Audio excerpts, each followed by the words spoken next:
Hello, this is Rachel back with the Shades of Orange. Today I want to do a wrap-up video talking about the science fiction, fantasy, and thrillers that I've read recently. I've read a lot of really good ones, so I got some great recommendations. Let's get into the books. First, I want to start with science fiction, and I read Before Mars by Emma Newman. This is my second time reading her. I previously read Planetfall, which I absolutely love, and this is technically part of the same series. It's considered a companion novel, but you can absolutely read them out of order, and I really love this one, so I actually think it's a really great place to start. This follows a brilliant scientist and artist who gets the opportunity to go to Mars in the near future, and when she arrives on the planet, she finds a note in her own handwriting that warns her not to trust the psychiatrist. And just like with Emma Newman's other books, this one blends together science fiction with a bit of a mystery subplot. And I just love those kind of crossover stories. And the other thing that Newman is amazing at is characters. The woman in the story is so complex and is arguably unlikable depending on how you feel about motherhood yourself. Because while she gets this amazing opportunity to go to space, you find out that she's actually the mother of a very young child. And it's quite controversial, the fact that she decides to leave the planet when she has a child, I think under like 2 years old. And this story delves into a lot of issues surrounding postpartum depression and her just struggle to attach to her own child, and really grapples with the fact that she wants to be a quote-unquote good mother, but at the same time she isn't quite willing to give up her own career, her own ambitions. And I just think it's one of the most honest stories I've ever read about motherhood, or at least offers a perspective that so many people are afraid to write. So despite how you personally feel about motherhood, if you're open to reading about different perspectives, I think this is so well done. So fascinating. I just loved it. It was definitely one of my favorite reads of the entire month, and I just cannot recommend it enough. Again, while it's technically the third book in this series, you can completely start here because it follows a different character than in the previous books, and it works completely fine as a standalone. I definitely recommend this one. Next, I read a book called The Savage Earth by P.T. Hylton and Jonathan Benecke. I received a review copy from one of the authors. This is a post-apocalyptic story set in a future where humanity has basically lost control of Earth. Ferocious vampire creatures have taken over, and the last remaining humans have had to retreat to an airship. This particular story follows a young woman named Alex who works as a salvager. It is her job to go back to Earth and get supplies, and this story particularly is about the fact that humanity is tired of hiding from the vampires and are now considering resettling Earth. This is action-packed and so much fun. I flew through it in just a few sittings. It was entertaining and fun, but at the same time I like the fact that while it has vampires, they're not those cute urban fantasy kind, but instead they're ferocious and dangerous.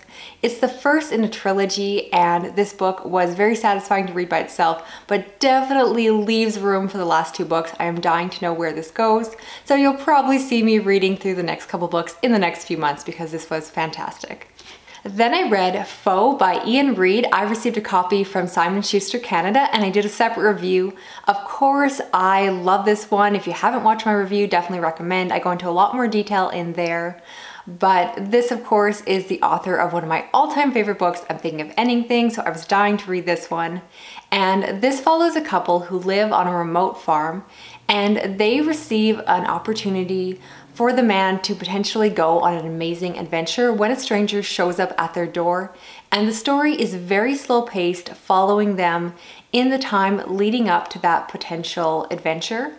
And I don't want to say too much. It's really best to just pick it up. If you like Iain Reid's writing, it's phenomenal in this one.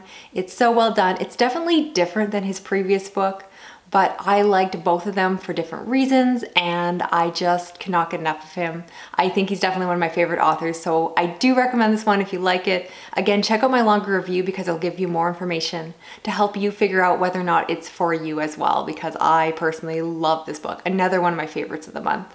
And I read one fantasy book this month, and that was the third book in the Mistborn trilogy, which is called The Hero of Ages by Brandon Sanderson. And this I think just about everyone knows about it because it is a favorite on BookTube. I won't go into the plot because it is the third book, but needless to say, I love the first book, I like the second book, and I say that I like the third book as well. I was very distracted when reading this book, so I do feel like my opinions on it are very biased to that. But it was very good for a finale. I think there's a lot of room for finales to go very, very wrong, so I was happy that this one stayed on track. It was interesting, but I just wasn't focused on the plot. What I love so much about the first book just wasn't present in the last two. I don't want to go into the spoilers of why, but it was still a very good book. If you like fantasy, I think you'll definitely like this one, and I'm really happy to have finished up this trilogy because I'm really trying to finish series that I start. Like if I enjoy them, I don't like to draw them out for months and months and months. So I'm happy to say that I have now finished the Mistborn trilogy. Now I want to talk about thrillers and mysteries, and I read This Body Is Not Big Enough for Both of Us by Edgar Cantero, and this I received from Doubleday Books. If that author sounds familiar, that's because he's the same one that wrote Meddling Kids. Unbelievably, I have not yet read that horror book. I've been meaning to, and I'm definitely going to after reading this. And what this is a darkly funny noir story. I like the fact that because the two detectives share a body, it does some really cool things with the gender, and it's just so unique. I feel like the noir genre is one that has been talked about and written about for so long that it's quite refreshing to see a story that feels new, and this one definitely accomplished that.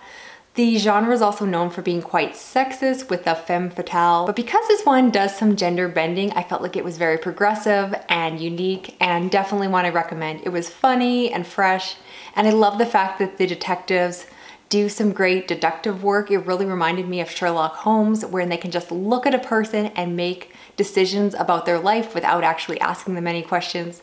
It was just all around fantastic. His writing is great, and I definitely recommend this one as well.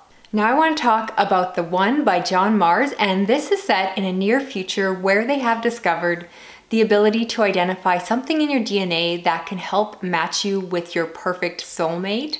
And what this book is like a very light contemporary version of a Black Mirror episode. So it does have mild science fiction moments, but it really reads more like a gossipy drama. It follows multiple characters and basically explores what would happen in this future. You have a couple that decide to take the test in order to find out if they are truly soulmates, to possibly terrible consequences, as you can imagine.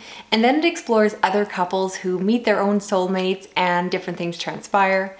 It's full of twists and turns, it's gossipy, it's fun. It's arguably much lighter than the thrillers I normally enjoy. I was kind of in a weird mood when I was reading it, so keep that in mind that this book actually probably appeals to people more who enjoy like Liane Moriarty's books, which are normally too light and sweet for me. But this one is kind of a good blend between like romance and suspense, and I enjoyed it at the time. It was a little bit of a popcorn candy read, but again, it kind of fit the bill, so I do recommend it if you're in the right mood for that and kind of enjoy a lighter version of Black Mirror. Finally, I read The Saturday Night Ghost Club by Craig Davidson. I received a review copy from NetGalley, and this story follows a brain surgeon who is recounting his childhood when him and his uncle, as well as his friends, went and started a club to look for ghosts. While this might sound like a horror story, it's definitely not. Instead, it's more of a general fiction story, more of a coming of age. The writing is beautiful, and I just thought it was poetic. While it's not horror, it's not scary in any way, it does still follow some of those classic elements of a group of people searching for a ghost, searching for something paranormal, and of course I like those elements a lot. If you don't know, Craig Davidson is actually the real author name of Nick Cutter. He writes under the pen name Nick Cutter when he does horror, so that's I think a lot of the reason why this book had so much crossover appeal for me. So again, while it's not horror, if you like those kind of stories, you might still really like this one. Again, I thought the writing was great. I thought the story was beautiful and just absolutely loved it, so do recommend this one as well. So that's it for this video. After taking a break from some of these genres, I came back and found some really fantastic ones, so I pretty much recommend every book I talked about in this video. Love to know if you've read any of them or if you're thinking about picking them up. Thank you so much for watching. I will talk to you again soon. Okay, bye-bye.